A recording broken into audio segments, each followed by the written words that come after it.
দীপ্ত news সংবাদ বিনোদন সারাক্ষণ।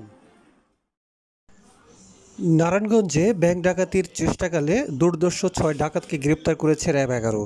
রোববার দুপুরে শহরের চাষারাস্ত এবিসি ইন্টারন্যাশনাল স্কুল সংলগ্ন একটি বেসরকারি ব্যাংকের সামনে থেকে তাদেরকে আটক করা হয়। আটককৃতদের সকলেই জেলা ২৫০০ উপজেলার বাসিন্দা। এরা হচ্ছে ওমর ফারুক, সবুজ মিয়া, ইমরান, শিব্বির আহমেদ, ফয়সাল ও সালাউদ্দিন। এ সময় র্যাব সদস্যরা তাদের কাছ থেকে একটি বিদেশি পিস্তল, ৩টি রামদা, ২টি চাপাতি সহ একটি নোহা গাড়ি জব্দ করে।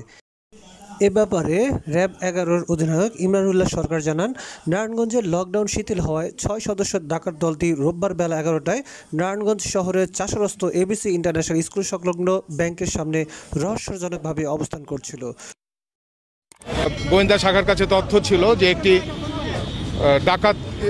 সশস্ত্র ডাকাত দল, তারা পরিস্থিতি যখন স্বাভাবিক হবে এবং বিশেষ করে দেশের এবং এই জেলার অর্থনৈতিক কার্যক্রম স্বাভাবিক হবে, তখন তারা একটি বড় মাপের ডাকাতির প্রস্তুতি নিচ্ছিল, যেটা আমরা জানতে পারি। তো আমরা তারপর থেকেই বিভিন্ন তথ্যসূত্র মতে তাদেরকে গোয়েন্দা নজরদারিতে রাখি। তো গতকাল আমাদের কাছে খবর ছিল যে আজকে এই দলটি সশস্ত্র একটি বড় ধরনের ডাকাতি করার প্রস্তুতি নিচ্ছে। সেটা যে কোনো ব্যাংক হতে পারে, আর্থিক প্রতিষ্ঠান হতে পারে, অথবা ব্যাংক থেকে টাকা তুলে যাওয়ার সময় পথচারী কোনো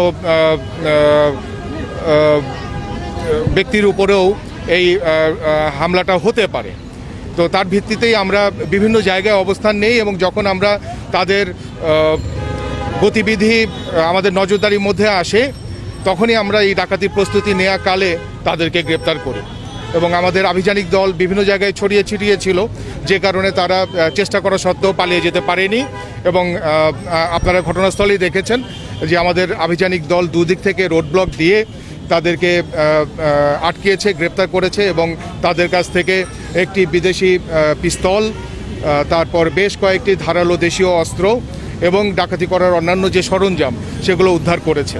তো যেখানে করোনা সংক্রান্ত লকডাউনের পরে মানুষদের জনজীবন স্বাভাবিক হতে শুরু করেছে, ঠিক সেই রকম মুহূর্তে এরকম একটি বিপজ্জনক অসাধু পরিকল্পনা তাদের ছিল, এটা আমরা জানতে পেরেই তৎপর হই এবং আমাদের সৌভাগ্য যে আমরা তাদের এই তৎপরতা রুখে দিতে পেরেছি।